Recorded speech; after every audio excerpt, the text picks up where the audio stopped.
Now the Lord spoke to Moses and Aaron, saying, This is the ordinance of the law which the Lord has commanded, saying, Speak to the children of Israel that they bring you a red heifer without blemish, in which there is no defect, and on which a yoke has never come.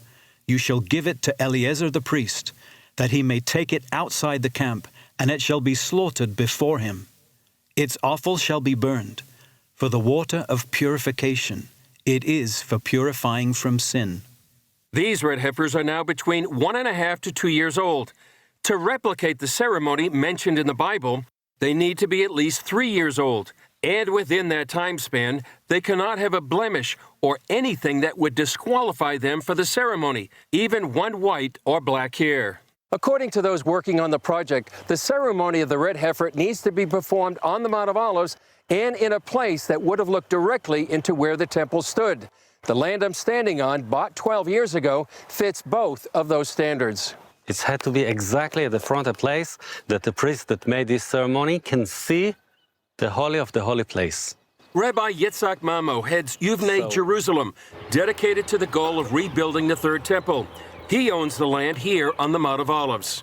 And we hope that in a year and a half from today, we can make here in this area the ceremony of the red heifer. That actually will be the first step to the temple. Mamo says the ceremony needs priests who have not been defiled by touching anything dead. The Temple Institute actually have 9 pure priests. They didn't born in hospital, okay? They born at home.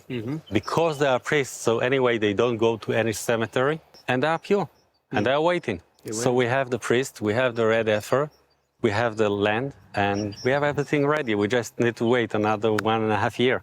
Stinson says they plan to invite everyone to the red heifer ceremony that may take place in Passover 2024. The infamous October 7 massacre that sparked a war.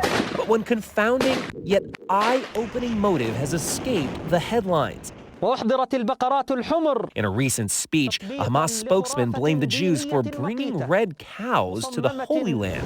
The cows he's talking about at a secure, undisclosed location are these, red heifers, to be precise. Here, after a long research, we find in Texas. In Texas? Yeah, Texas, United States of America. Texas Red Angus, flying them 7,000 miles to Israel. This is not a publicity stunt. What do you mean? Meaning, this is something you take very seriously. Harry Potter is a good story. The Bible is not story. The Bible is a way of God to lead us.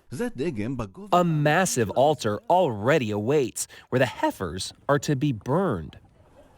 According to some believers, the ceremony needs to be performed right here on the Mount of Olives, looking directly into where the temple once stood. But something else now stands in its place. The Dome of the Rock and Al-Aqsa Mosque, among the holiest sites in Islam.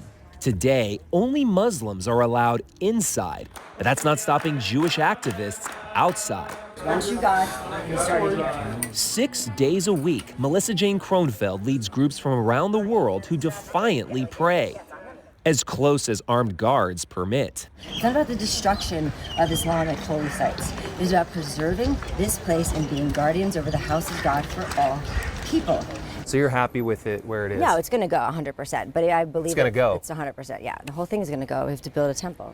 When you say that Dome of the Rock has to go, MJ, it's hard for me to imagine something more incendiary. Well, let me ask you something. The Middle East seems pretty destabilized right now, and the war, if I'm not mistaken, is already here. To be clear, hers is a dream not shared by the Israeli government or by the vast majority of Israelis and Jews, but it's been enough to incite numerous Islamist groups. Hamas has dubbed its October 7 assault on Israel the Al-Aqsa Wave and has the Dome of the Rock on its emblem. But this is sacred ground to billions of Muslims globally, not just Hamas terrorists, stresses Imam Mustafa Abu Sway of Al-Aqsa Mosque. Al-Aqsa Mosque belongs to all Muslims. So you'll find reaction from Indonesia to Toronto to New York. That's really given.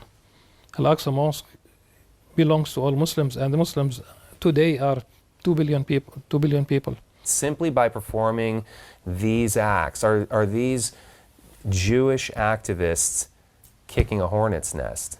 They are. Back in the West Bank, Mamo says the ceremony could take place any day.